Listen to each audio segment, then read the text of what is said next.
Hi గారు, welcome to our channel. ప్రస్తుతం మనతో పాటు దాము బాలాజీ గారు సీనియర్ జర్నలిస్ట్ ఉన్నారు. వారితో ఒకసారి మాట్లాడదాం. సో నమస్కారం సార్. నమస్తే. సో ప్రముఖ పాస్టర్ ప్రవీణ్ పగడాలని చనిపోయారు. ఆయన యాక్సిడెంట్ అని అంటున్నారు, కానీ అంటే యాక్సిడెంట్ లో చనిపోయారు, కానీ దాని మీద అనుమానాలు అయితే వ్యక్తం అవుతున్నది. యాక్సిడెంట్ కాదు అని చెప్పేసి పాస్టర్లు అందరూ కూడా చెప్పడం చూస్తున్నాం. మరి ఇప్పుడు అతని ఈ నేపథ్యంలో ఆయన గురించి చర్చించుకుంటున్నారు. ఎవరి ప్రవీణ్ పగడాలని చెప్పేసి, మరి ఆయన బయోగ్రఫీ ఏంటి, ఆయన గురించి ఏం చెప్తారు?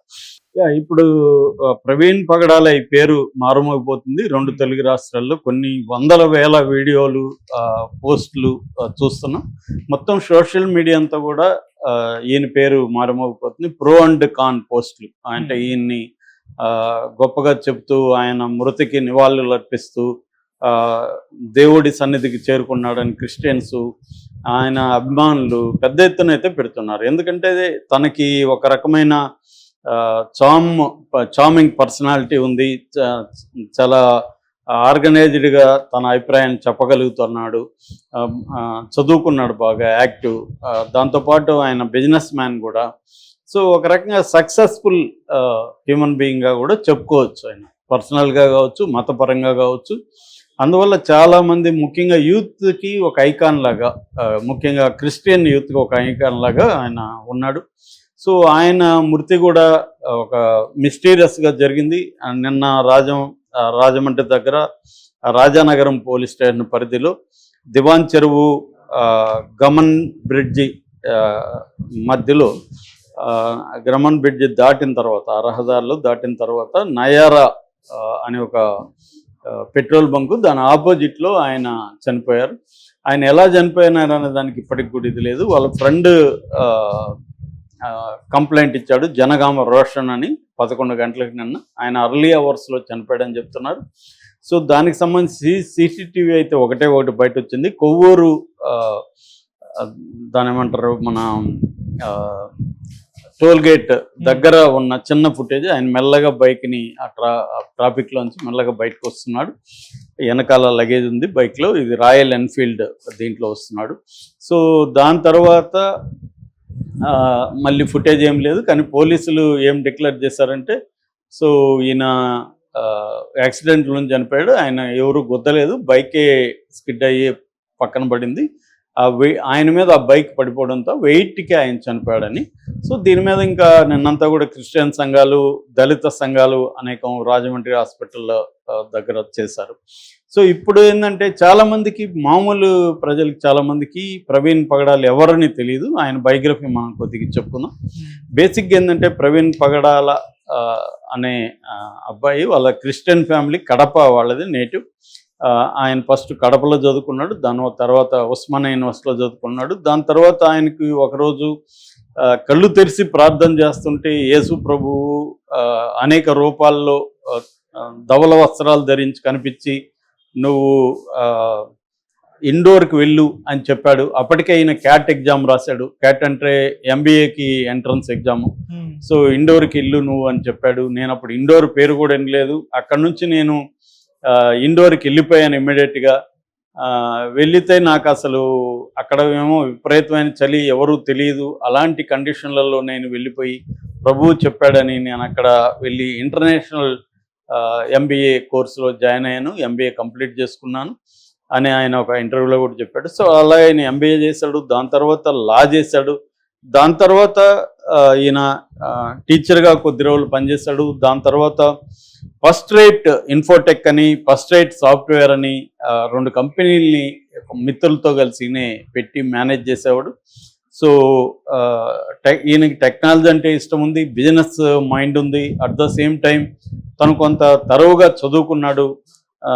ఆయన అపాలజిస్ట్ అనే ఒక గ్రూప్లో కూడా జాయిన్ అయ్యాడు. అపాలజిస్ట్ అంటే క్రిస్టియానిటీలో మతాన్ని గుడ్డిగా ఫాలో కమ్మని చెప్పడం కాకుండా, లాజికల్గా మతం, క్రిస్టియానిటీ ఎందుకు గొప్పది, మిగతా మతాల్లో ఉన్న సమస్యలు ఏంటి అని చెప్పడం ప్రజలకి. అంటే ఒక లాజికల్గా కార్యకారణ సంబంధాన్ని వివరించడం.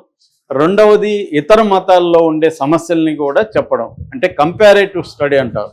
అంటే సనాతన హిందూ మతంలో ఏ సమస్యలు ఉన్నాయి, ముస్లిం మతంలో ఏ సమస్యలు ఉన్నాయి, ఆ రెండింటితో పోలిస్తే క్రిస్టియానిటీ ఎందుకు గొప్పదో వివరంగా, లాజికల్గా వివరించడాన్ని అపాలజిస్ట్ అనే ఇది ఉందన్నమాట. అది ఎప్పటి నుంచో క్రిస్టియానిటీలో ఉంటుంది, స్ట్రాంగ్గా ఉంటుంది.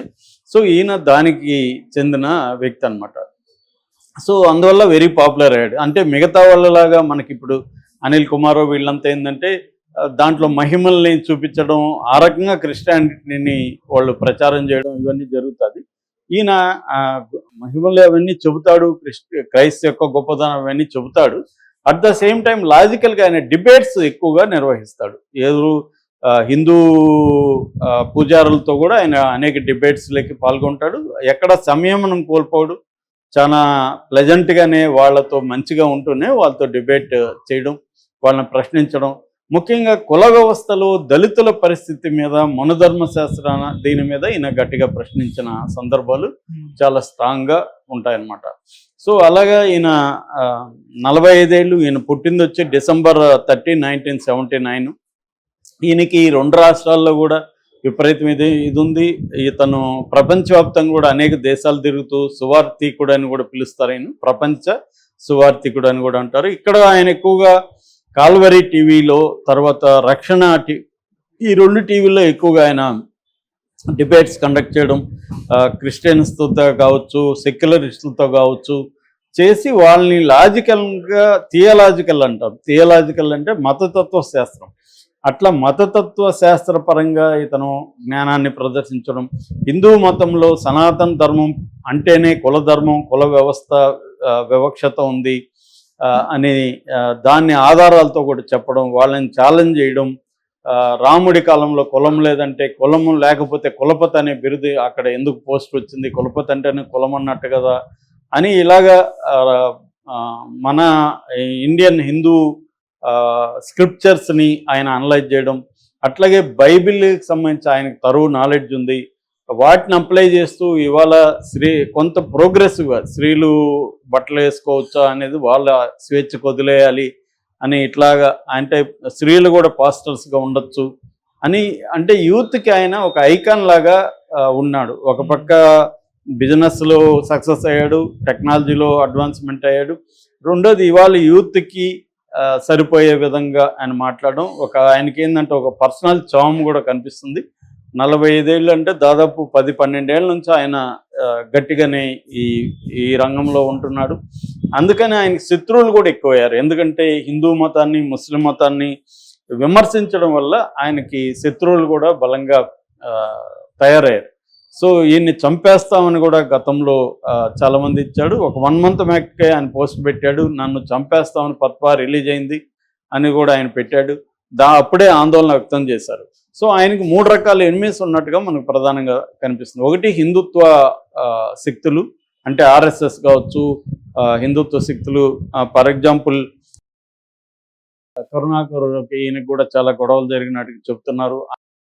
ఛానల్ పెట్టుకొని కరుణాకర్ కూడా చాలా స్ట్రాంగ్గా ఈయనలాగే ఆయన కూడా డిబేట్స్ చేయడం, ఈయనకి వ్యతిరేకంగా వీడియోలు పెట్టడం అవన్నీ చేస్తున్నాడు. ఈయన ఈ రక్షణ కానీ మిగతా ఛానల్లో చూస్తే ఈ ప్రవీణ్ పగడాల వీడియోలు కూడా సనాతన హిందూ మత ధర్మాన్ని విమర్శించడం, ఇటు ముస్లిం మతంలో ఉండే అనేక లోపాలను ఎత్తి చూపే వీడియోలు పెట్టడం ఇవన్నీ ఉంది. ఖచ్చితంగా ఇవి చూసినప్పుడు హిందూ మతత్వవాదులు కావచ్చు, అటు ముస్లిం మతత్వవాదులు కావచ్చు హర్ట్ అయ్యే అవకాశం అయితే ఉంది.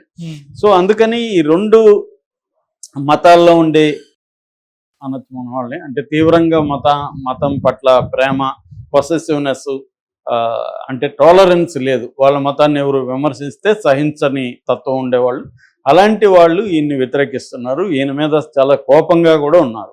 అంటే మా రాముణ్ణి నువ్వు ప్రశ్నిస్తావా, మా మతాన్ని నువ్వు కించపరుస్తావా, నీ మతాన్ని నువ్వు పొగుడుకోగాని మా మతాన్ని కించపరిచే హక్కు నీకెవరు ఇచ్చారు అన్న యాంగిల్ నుంచి వీళ్ళు గట్టిగా వ్యతిరేకించే వాళ్ళు ఉన్నారు. అలాగే క్రిస్టియానిటీలో కూడా ఈయనకి వ్యతిరేకులు చాలామందే ఉన్నారు. ఎందుకంటే చాలామంది ఏంటంటే మన మతాన్ని ప్రచారం చేసుకోవచ్చు, కానీ మనం ఈ దేశంలో మెజారిటీగా ఉంటున్న హిందువులని కించపరిచే విధంగా, వాళ్ళని రెచ్చగొట్టే విధంగా ప్రవర్తిస్తే మనకి ఎనిమీలు అనవసరంగా తయారవుతారు.